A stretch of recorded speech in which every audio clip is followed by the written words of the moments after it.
রাত তখন প্রায় ৩টা। একটা ছোট গ্রামের শেষ প্রান্তে থাকত রাহুল আর তার মা।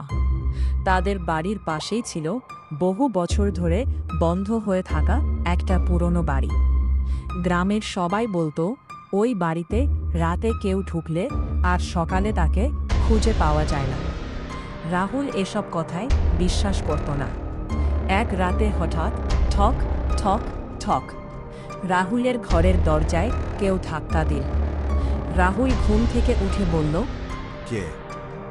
বাইর থেকে খুব আসতে একটা মেয়ের কণ্ঠ ভেসে এলো।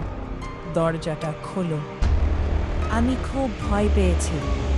রাহুল দরজা খুলতে যাচ্ছিল, ঠিক তখনই তার মা পাশের ঘর থেকে চিৎকার করে বললেন, রাহুল, দরজা খুলিস না। রাহুল অবাক হয়ে বলল, কিন্তু মা, বাইরে একটা মেয়ে দাঁড়িয়ে আছে। মা কাঁপা গলায় বললেন, এই বাড়িতে কোনো মেয়ে নেই। রাহুল দরজার নিচে ফাঁক দিয়ে বাইরে তাকাল। সেখানে কারো পা দেখা যাচ্ছিল না, কিন্তু দরজার ওপাশ থেকে আবার সেই মেয়েটির কণ্ঠ, রাহুল, আমাকে চিনতে পারছে না? রাহুল ভয়ে পিছিয়ে গেল। তারপর হঠাৎ দরজার দিয়ে একটা পুরনো ছবি ভেতরে ঢুকে এলো। রাহুল ছবিটা হাতে নিয়ে দেখল, ছবিতে সে, তার মা আর সেই মেয়েটা দাঁড়িয়ে আছে।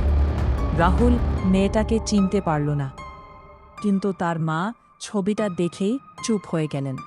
রাহুল বলল, মা, এই মেয়েটা কে? মায়ের চোখে পানি চলে এল। তিনি ধীরে ধীরে বললেন, ও তোর ছোট বোন। রাহুল অবাক হয়ে গেল।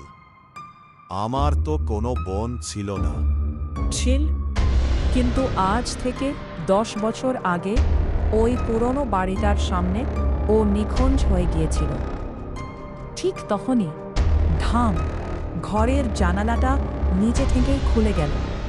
বাইরে সেই পুরনো বাড়ির দিক থেকে একটা মেয়ের হাসির শব্দ ভেসে এলো। আর দরজার ওপাশ থেকে মেয়েটি বলল, মা, এবার তো আমাকে নিয়ে যেতে এসেছে।